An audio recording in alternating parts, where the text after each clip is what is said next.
Sir, Belagavi ಅಧಿವೇಶನ ಆರಂಭ ಆಗ್ತಿದೆ. ವಿಪಕ್ಷಗಳು ಹೇಳ್ತಿವೆ ಸರ್ಕಾರ ಸಮಸ್ಯೆಗಳ ಸರಮಾಲೆ ಸರ್ಕಾರದ ಮುಂದಿವೆ. ಮೆಕ್ಕೆಜೋಳ ಸಮಸ್ಯೆ, ಕಬ್ಬು ಬೆಳೆಗಾರರ ಸಮಸ್ಯೆ, ಉತ್ತರ ಕರ್ನಾಟಕದಲ್ಲಿ ಪ್ರತ್ಯೇಕ ಜಿಲ್ಲೆಗಳ ಹೋರಾಟ ಕೂಡ ನಡೀತಾ ಇರುವಂತಹದ್ದು. ಸಮಸ್ಯೆಗಳು ಯಾವಾಗಲೂ ಕೂಡ ಇರ್ತದೆ. ಸಮಸ್ಯೆ ಇಲ್ಲದೆ ಇರುವಂಥ ಒಂದು ವ್ಯವಸ್ಥೆ ನಮ್ಮ ದೇಶದಲ್ಲಿ ಏನಿಲ್ಲ. ಯಾವುದೇ ಸರ್ಕಾರ ಇರಲಿ, ರಾಜ್ಯ ಸರ್ಕಾರಕ್ಕಿರಲಿ, ಕೇಂದ್ರ ಸರ್ಕಾರಕ್ಕಿರಲಿ, ಆಯಿತಾ.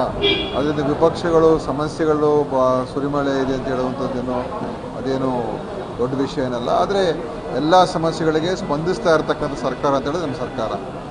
ಅದು ಕಬ್ಬು ಬೆಳೆಗಾರರಾಗಿರ್ಬೋದು, ಮೆಕ್ಕೆಜೋಳ ಬೆಳೆಗಾರರಾಗಿರ್ಬೋದು, ಉತ್ತರ ಕರ್ನಾಟಕದ ಹಲವಾರು ವಿಚಾರಗಳೇ ಆಗಿರ್ಬೋದು, UKPಯ ಒಂದು ಅದನ್ನು ಆ ಪ್ರಾಜೆಕ್ಟನ್ನು ಅನುಷ್ಠಾನ ಮಾಡುವಂಥದ್ದು ವಿಚಾರ ಆಗಿರ್ಬೋದು, ಎಲ್ಲ ಥರಲ್ಲೂ ಕೂಡ ನಮ್ಮ ಸರ್ಕಾರದ ಸ್ಪಂದನೆ ಇದೆ.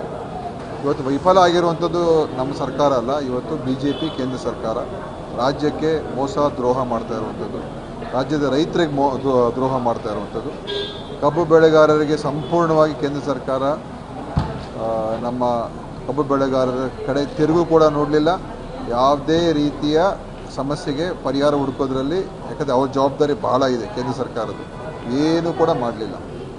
ಅದೇ ರೀತಿ ಮೆಕ್ಕೆಜೋಳ ಈಗ ಇದ್ರ ಬಗ್ಗೆನೂ ಕೂಡ ಸಂಪೂರ್ಣವಾಗಿ ಕೇಂದ್ರ ಸರ್ಕಾರ ಇವತ್ತು ಕೈಚಲ್ಲಿ ಕೂತ್ಕೊಂಡಿದೆ. ಏನನ್ನು ಕೂಡ ಮಾಡೋದಕ್ಕೆ ತಯಾರಾಗಿಲ್ಲ. MSPಯಲ್ಲೂ ಕೂಡ ಬೆಂಬಲ ಬೆಲೆ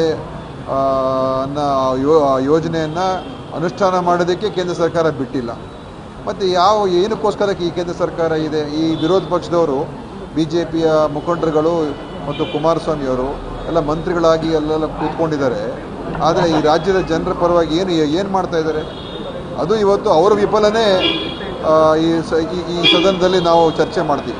ಕೇಂದ್ರದ ಮಲ್ತಾಯಿ ಧೋರಣೆ, ಕೇಂದ್ರ ಸರ್ಕಾರ ಮಾಡ್ತಾ ಇರ್ತಕ್ಕಂಥ ಅನ್ಯಾಯ ಮತ್ತು ಇವತ್ತಿನ ವಿರೋಧ ಪಕ್ಷದ ವೈಫಲ್ಯತೆಯನ್ನು ಈ ಒಂದು ಸದನ ಚರ್ಚೆ ಆಗ್ತದೆ. ಅದ್ರ ಜೊತೆಗೆ ಸರ್, ಏನಂದರೆ ಉತ್ತರ ಕರ್ನಾಟಕದಲ್ಲಿ ಏನು MRP ಇದು ರೈಟ್ ಬೇಕಾಗಿರುತ್ತೆ, ನಿಗದಿತ ಬೆಲೆಗೆ ಒಂದು ಸ್ಪಂದಿಸೋ ಅಂಗಡಿಗಳು ಬೇಕಾಗಿದೆ, ಅದೇನೋ ಕೂಡ ಓಪನ್ ಆಗ್ತಿಲ್ಲ. ರೈತರದ್ದು ಸರ್ MSP ಇದೆ ಸರ್. ಅದು ನೋಡಿ, MSP ಮೆಕ್ಕೆಜೋಳದ ಹೌದು, MSP 2400 ರೂಪಾಯಿ ಮೆಕ್ಕೆಜೋಳ ಖರೀದಿ ಮಾಡೋಕ್ಕೆ ಕೇಂದ್ರ ಸರ್ಕಾರ ಹೇಳಿದೆ. ಅಂದರೆ ಘೋಷಣೆ ಮಾಡಿದೆ ಅಷ್ಟೇ. ಆಮೇಲೆ ಏನು ಹೇಳಿದ್ದಾರೆ? ನಾವು ನಿಮ್ಗೆ ಖರೀದಿ ಮಾಡೋಕ್ಕೆ ನಾವು ಒಪ್ಪಿಗೆ ಕೊಡೋದಿಲ್ಲ, ಯಾಕೆಂದರೆ ನೀವು ಖರೀದಿ ಮಾಡಿದ್ರೆ ನೀವು ಅದನ್ನು ನಿಮ್ಮ ಪಡಿತರ ವ್ಯವಸ್ಥೆಯಲ್ಲಿ ಉಪಯೋಗಿಸ್ಕೋಬೇಕು ಅಂತ. ನಮ್ಮ ಪಡಿತರದ ಉಪಯೋಗಿಸ್ಕೊಳ್ಳೋಕ್ಕಾಗಲ್ಲ. ಮತ್ತು ಒಂದು ರೀತಿಯಾಗಿ ಅವರು ನೀವು ಖರೀದಿ ಮಾಡೋದಕ್ಕೆ ಅವ್ರು ಬಿಟ್ಟಿಲ್ಲ. ಸೊ MSP ಘೋಷಣೆ ಯಾಕೆ ಮಾಡಬೇಕು ಇವರು? MSPಗೂ ಪಡಿತರ ವ್ಯವಸ್ಥೆಗೂ ಏನು ಸಂಬಂಧ? ನನಗೆ ಅರ್ಥ ಆಗೋದಿಲ್ಲ. ಸೊ ಕೇಂದ್ರ ಸರ್ಕಾರ ಇವತ್ತು ಈಗ ನೀವು ಕೇಂದ್ರ ಓಪನ್ ಮಾಡಿ ಅಂತ ಹೇಳ್ತಾ ಕೂತ್ಕೊಂಡ್ರೆ, ಕೇಂದ್ರ ಸರ್ಕಾರ ಬೆಂಬಲ ಬೆಲೆ ಅಡಿಯಲ್ಲಿ ದುಡ್ಡಾದರೂ ಕೊಡಬೇಕಲ್ಲ ನಮಗೆ. ಒಂದು ನ್ಯಾಯ ಪೈಸಾ ಕೊಡೋಕ್ಕೆ ತಯಾರಾಗಿಲ್ಲ ಅವರು, ಆಯಿತಾ. ಅದಕ್ಕೋಸ್ಕರ ಇವತ್ತು ರಾಜ್ಯ ಸರ್ಕಾರ, ಮುಖ್ಯಮಂತ್ರಿಗಳು ನಮ್ಮ ಹಣದಿಂದನೇ MSP ಯೋಜನೆ ಪೂರ್ತಿಯಾಗಿ ಕೇಂದ್ರ ಸರ್ಕಾರ ಭರಿಸಬೇಕು, ಆಯಿತಾ. ಆದರೆ ಈಗ ನಾವೇನು ಮಾಡ್ತಾಯಿದ್ದೀವಿ? ನಮ್ಮ ಹಣದಲ್ಲೇ ಮೆಕ್ಕೆಜೋಳ ರೈತರಿಗೆ ಸಹಾಯ ಮಾಡಬೇಕು ಅಂತ ಇವತ್ತು ನಮ್ಮ ಮುಖ್ಯಮಂತ್ರಿಗಳು ಎಲ್ಲ ರೀತಿಯ ಪ್ರಯತ್ನಗಳು ಮಾಡ್ತಾ ಇದ್ದಾರೆ. ಅದರ ಬಗ್ಗೆ ಈ ಸದನದಲ್ಲಿ ಚರ್ಚೆ ಆಗ್ತದೆ. ಸರ್, ಅಧಿಕಾರ ಹಂಚಿಕೆ ಕಿತ್ತಾಟ CM DCM ನಡುವೆ ನಡೀತಾ ಇದೆ. ಬಣ ರಾಜಕೀಯ ಕಾಂಗ್ರೆಸ್ನಲ್ಲಿ ಹೆಚ್ಚಾಗಿದೆ. ಈ ಸಮಸ್ಯೆಗಳನ್ನ ಇಟ್ಕೊಂಡು ಹೆಂಗೆ ವಿರೋಧ ಪಕ್ಷಗಳನ್ನ ನಮ್ಮಲ್ಲಿ ಯಾವ ಬಣ ರಾಜಕೀಯ ಇಲ್ಲ. ಯಾರು ಹೇಳೋದು ಬಣ ರಾಜಕೀಯ ಇದೆ ಅಂತ? ಮತ್ತೆ ಹೈಕಮಾಂಡೇ ಬ್ರೇಕ್ಫಾಸ್ಟ್ ಮೀಟಿಂಗ್ ಮಾಡಿಸ್ಬೇಕಾಯ್ತು. ಅದು ಯಾಕಂದರೆ ಎಲ್ಲ ಮಾಧ್ಯಮ ಚರ್ಚೆ ಆಗ್ತಾನೆ ಇತ್ತಲ್ಲ. ಈಗೆಲ್ಲ ಒಗ್ಗಟ್ಟಾಗಿದ್ದೀವಿ, ಒಂದಾಗಿದ್ದೀವಿ, ಎಲ್ಲ ಸಭೆಗಳಲ್ಲಿ ಒಂದಾಗಿ ಹೋಗ್ತೀವಿ, ಕ್ಯಾಬಿನೆಟ್ನಲ್ಲಿ ಒಂದಾಗಿ ಚರ್ಚೆ ಮಾಡ್ತಾ ಇದ್ದೀವಿ. ಎಲ್ಲೂ ಕೂಡ ವ್ಯತ್ಯಾಸ ಇಲ್ಲ. ಮತ್ತು ನಮ್ಮಲ್ಲಿ ಸ್ಪಷ್ಟವಾದಂಥ ಒಂದು ವಿಚಾರ ಏನಂತ ಹೇಳಿದ್ರೆ, ಕೇಂದ್ರಕ್ಕೆ ನಮ್ಮ ಪಕ್ಷದ ಹೈಕಮಾಂಡ್ ಪ್ರಕಾರ ನಾವು ನಡೀತೀವಿ ಅಂತ ಹೇಳಿದ ಮೇಲೆ ಯಾವುದೇ ಗೊಂದಲ ಇಲ್ಲ, ಯಾವುದೇ ಸಮಸ್ಯೆ ಇಲ್ಲ.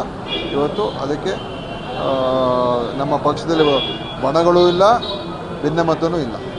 ಉತ್ತರ ಕರ್ನಾಟಕ ಬಗ್ಗೆ ಚರ್ಚೆನೇ ಆಗ್ತಾ ಇಲ್ಲ. ಆಗಬೇಕು, ಅದೇ ನಾವು ಹೇಳೋದು, ಚರ್ಚೆ ಆಗಬೇಕು.